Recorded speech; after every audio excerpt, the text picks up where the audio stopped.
If you read the Bible and you think it says one thing, and somebody else reads the Bible and thinks it says another thing, how do you know you're right?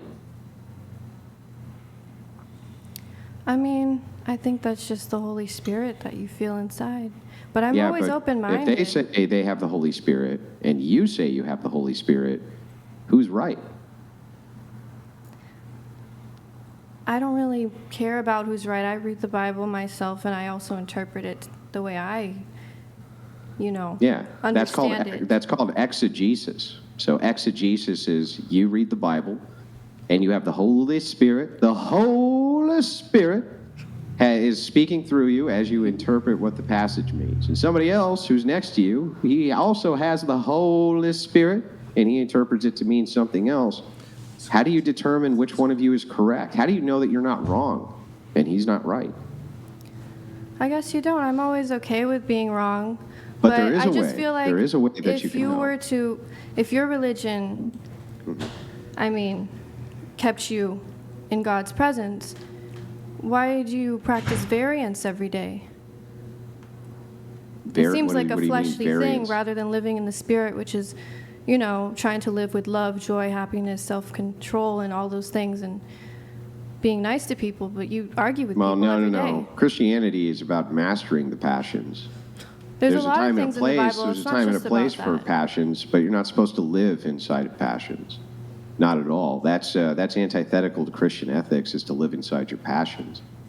Just living every day. It's about living in the Spirit. What's that? It's about living in the Spirit and not in flesh. But what does that mean?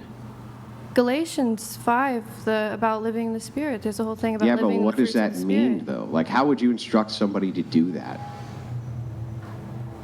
Well, you would see the part where it says that is the flesh, which is sexual impurity, wrath, variance, like all the... Yeah, but 500 different people read that and come away with 500 different interpretations. How do you know which one's right? How do you know who's correct? That's the big problem, right? Well, are you saying that you're correct? Because I'm not saying that I'm completely correct. I'm saying that I'm still learning, but you act like you know everything. We have what's called apostolic succession, which goes all the way back to the original apostles of Jesus Christ from the church with an unchanging tradition. And by the way, my church were the ones who put the Bible together. We were the ones who put it together. Put the entire Bible together, that was us. Okay. Yeah. So I'm not even trying to argue with you. I'm just trying to express. Originators. This is why there's different denominations, and why I think that these questions are important. I think the questions are important because just saying, well, I can read the book and I know what it means and it means what it says, everybody else who reads it says the exact same thing, and there has to be some way to determine what's correct and what isn't. I definitely want to learn theology, but yeah, I think being loving is important, and I don't feel a lot of love in your spirit, Andrew. Oh my God. I'm sorry, have I done something to you? No, it's your spirit. What does that mean? You can judge my spirit?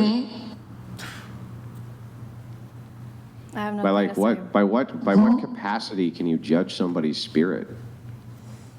If you don't know that in your heart, I can't explain it to you.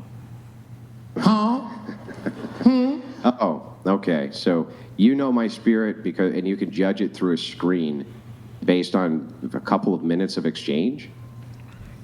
I can judge your energy, yes. Oh, you can judge my energy. Is that a Christian tenet? Judging people's energy, or is that a satanic tenet? It's not satanic.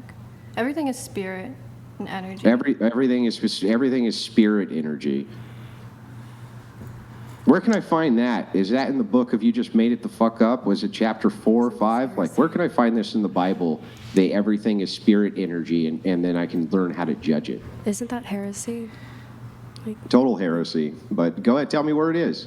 I just don't feel the Holy Spirit in you. I feel variance, and I refuse to argue with you anymore. Why would I listen to the determination if somebody doesn't feel the Holy Spirit coming off of me when they just got done explaining to me a heresy? A literal heresy that you judge people based on energy that's coming off of them. By the way, does your church have a female pastor? We don't. I mean, I know it does. Yeah, it does. I just looked it up. I'm looking at her name right now. Do you want her name? Why'd you just lie? Is that a Christian tenet? I've never seen a female pastor. Never once, huh? Not that I've only been a few times. Okay. I'm new to this church, but I like it. Okay. But I don't care to argue with you much longer. Yeah, no, but I care to argue with you. I mean, now we're in the discussion. You just said that I have no Holy Spirit, right? So, and I don't know what you're judging this metric by. Can you tell me though, now that you know that there's a female pastor there, are you going to stay there? Because I mean, clearly that's a heresy, at least, right? Or no? I'd have to figure that out and judge it myself. But I'm not Orthodox like you. I don't think she's... Yeah, even Protestants don't believe that there's supposed to be female pastors. But it also says that women should be submissive, and another pastor said that was written back in a time where people were more misogynistic, and people were treating women way worse back then, and he believes that men and women should put each other first and submit to each other, and I think that's true love, is putting the other person first. So everyone has their own opinion, and I respect everyone's opinion. So then how do we judge what is real Christianity? It's just how we feel?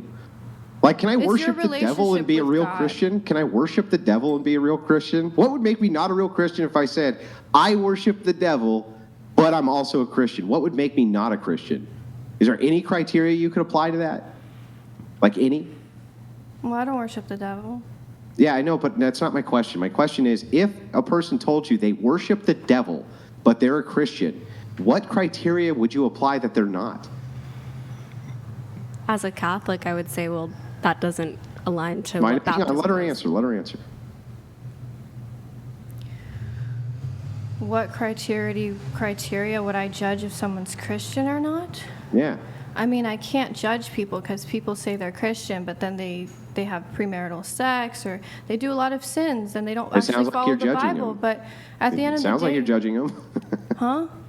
Well, you're making an assessment, right? You're making a value assessment. You're saying it sounds like you're doing judging things which how Christians aren't supposed to do, right?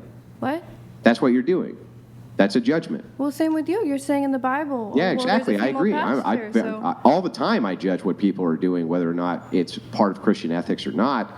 And I think all Christians are supposed to do that. We're supposed to judge based on Christian ethics. That's how we know what we should do, what we shouldn't do. And if people are doing what they should be doing or not doing, right? That's how we know that.